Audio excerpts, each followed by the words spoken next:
Ici Radio Taïwan International. C'est François-Xavier Boulet pour vous présenter l'émission Taïwan en ébullition.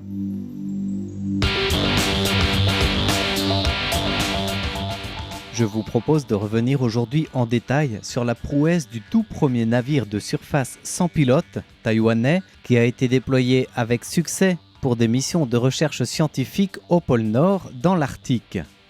Il s'agit en réalité d'une coopération entre Taïwan et la Pologne avec des équipes de géologues des deux pays qui ont déployé pendant 2 semaines de recherche, donc le tout premier véhicule de surface sans pilote fabriqué à Taïwan. L'expédition a lieu à Kafioira, dans l'archipel arctique norvégien du Svalbard,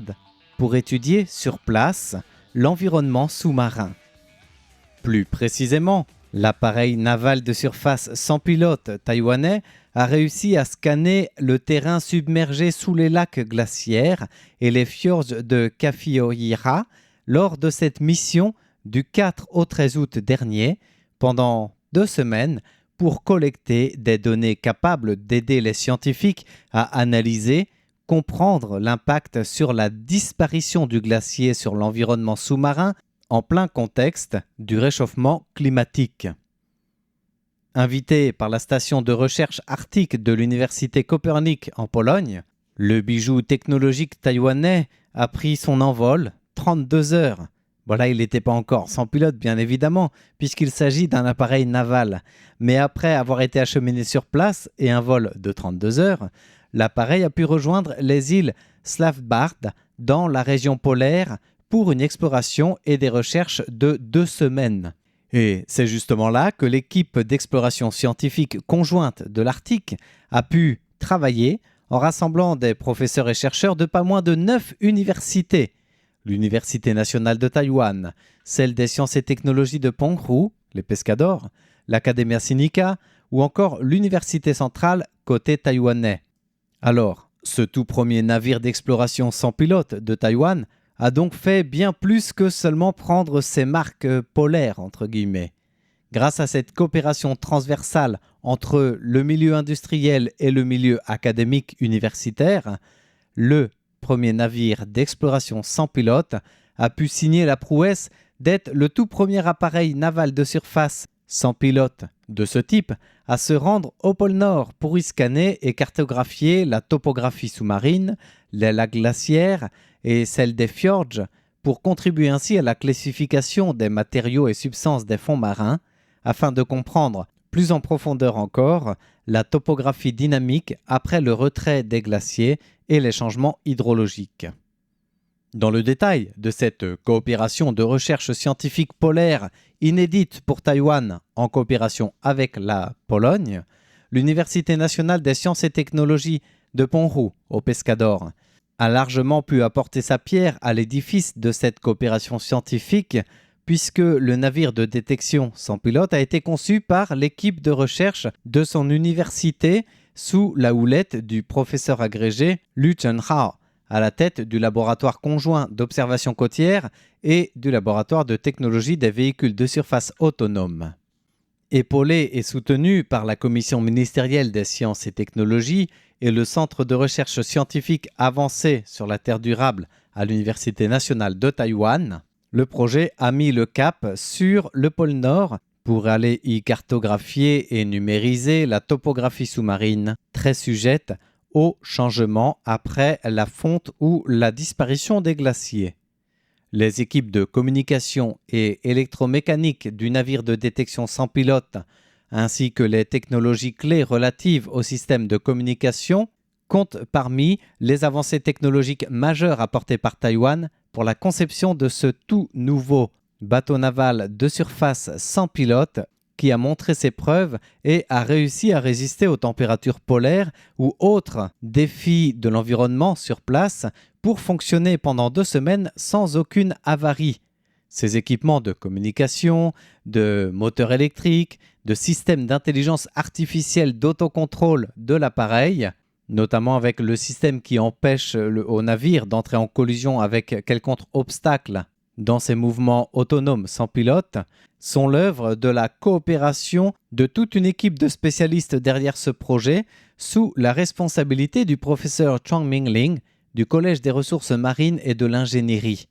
Et pour ce volet scientifique de pointe, non seulement l'aspect universitaire des recherches et des avancées scientifiques a permis de développer et concevoir un appareil amélioré, mais aussi une entreprise technologique du domaine industriel a aussi coopéré à ce projet interdomaine depuis l'académie et l'université jusqu'à l'industrie donc.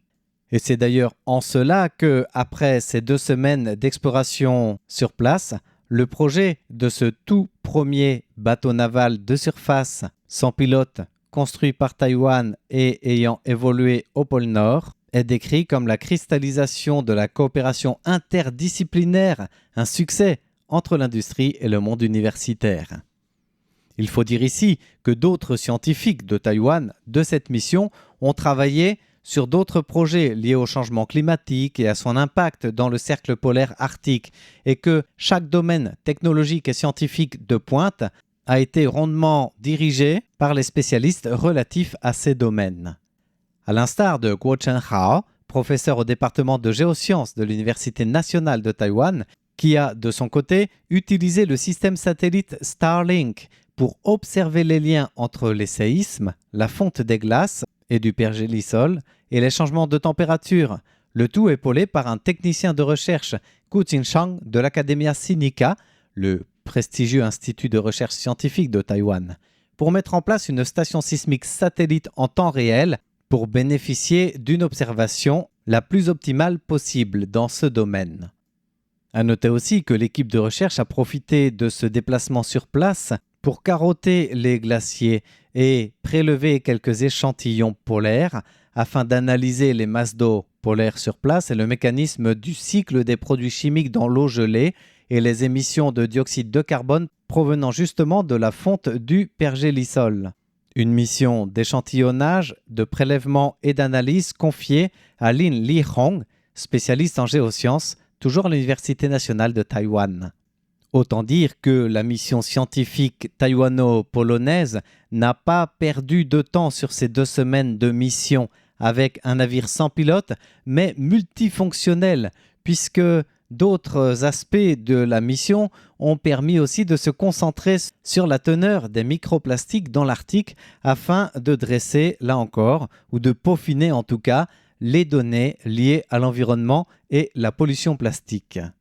À noter par ailleurs, parmi les différentes fonctionnalités de cette mission scientifique sur place, qu'un drone de taille moyenne a été aussi déployé sous l'égide d'une équipe de recherche de l'Université nationale centrale et du professeur Slavomir Jak Gilestich afin d'observer le terrain ouvert et les structures géologiques de la plaine grâce à des caméras haute résolution fixées sur le drone.